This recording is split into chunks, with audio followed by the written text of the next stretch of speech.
In this video, we're going to talk about the graphical modeler. The graphical modeler is the tool that we've kind of been building up to by working on workflows in class and for assignments. The graphical modeler allows us to automate repetitive processes and also automate large processes where we might want to make adjustments after we look at the results. In class, I'm going to show you how we are going to apply the modeler to our first problem set. But now, in this video, I'm going to show you how we might be able to create a simple model that just simply merges and clips NAIP tiles for further analysis. Let's take a look at our data real quick. Remember this from class. We've got 4 NAIP tiles for Skidmore. We want to build a model that automates merging these tiles and clipping them down to the Skidmore land shapefile. Why this might be important, let's say we were trying to do this merge and clip for 5 different years of NAIP data. Once we built the model, all we have to do is change our inputs and the model will run on that same data. Let's open up our graphical modeler by clicking Processing, Graphical Modeler. We can also hit Control-Alt-G. So we'll open up a new window. We first need to give our model a name. Merge tiles. And then let's take a quick look at what we've got here. So we have algorithms. So these are all of the tools that we've been using that are available within QGIS. We also have inputs. Now, within inputs, we can add map layers, so data that exists in our map, or we can add generic variables, which we will be able to input later on when we run our model. I think it's generally a good rule of thumb to use the generic inputs so that if you want to apply this model to a different map document, you don't have to come in and change the layers. So let's add 4 raster layers. I'm just going to add this in. We'll call it tile 1, tile 2, tile 3, and tile 4. Okay, awesome. So we're not assigning any values to these yet. We'll do that later on in our process. Now we want our merge algorithm. I'm going to search for that here. I'm going to search for merge, and it's under raster miscellaneous here. I'm going to drag that onto my modeler. This should look familiar. I'm now going to say, okay, I want these 4 variables to be my merge inputs. My answers are no to these first 2. I know my data is int16 format. And if this is my final output, I'll enter a name here. It's not, so I'm just going to click OK. Now we have all 4 lines connecting from our input data to this merge tool.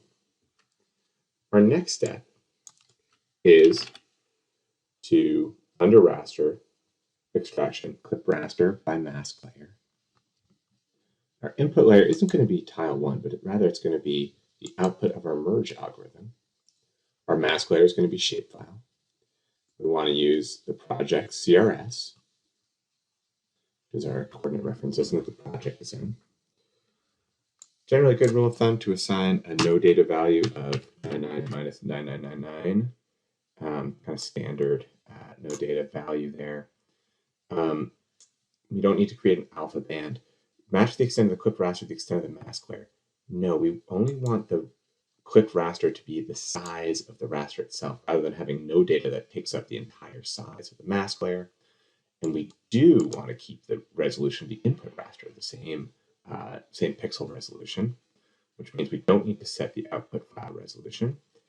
Okay, now down at the bottom, those are all the inputs we need to do. Down at the bottom, if this is the last step of our process, which it is here, we need to enter a name. So we'll call this clipped output and click OK. All right, now let's save our model. Let's save it as merge tiles. I'll save it as merge tiles too, because I already have a merge tiles. And now we're ready to run this thing. So I'm going to click the play button. What this is going to do is allow me to set my inputs now. So my shapefile is Skidmore land. My first tile is 1, 2, 3, and 4. I'm going to save the file as clip merge output, save. And I want to make sure I open it after I run the algorithm. I'm going to click run now.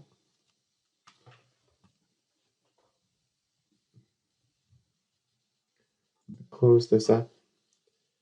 It looks like it put my output into my group here, so I'm just going to take it out of there. Now what I see is I have my merged layer that has now been clipped down to my mask layer. So what I have here is, rather than all 4 of these tiles individually, I have a single image from which I can perform further analysis. So now here's the cool thing. We've run this model on the 4 tiles that we have here from 2019. We merge them, we clip them, and then we output that clip. However, if we were to add in 4 more tiles for 2017, for example, or 2015 or 2012, all we'd have to do is open up the graphical modeler again, click play, and just change which tiles we're assigning. So instead of the 2019 tiles, we'd pop in the 2017 tiles. We click run, and we'd have a brand new pre-processed clip ready to go. Won't have to enter any of the information with the tools. Also very cool, you can now share that model. So if you're working on a project with someone else who wants to be able to run those merge tools, all you got to do is save that model file. They'll be able to open it up in their own instance of QGIS and move on. All right, I'll record one more video adding a little bit more complexity to this graphical modeler, which won't be required for the quiz, but hopefully it will be interesting. All right, see you soon.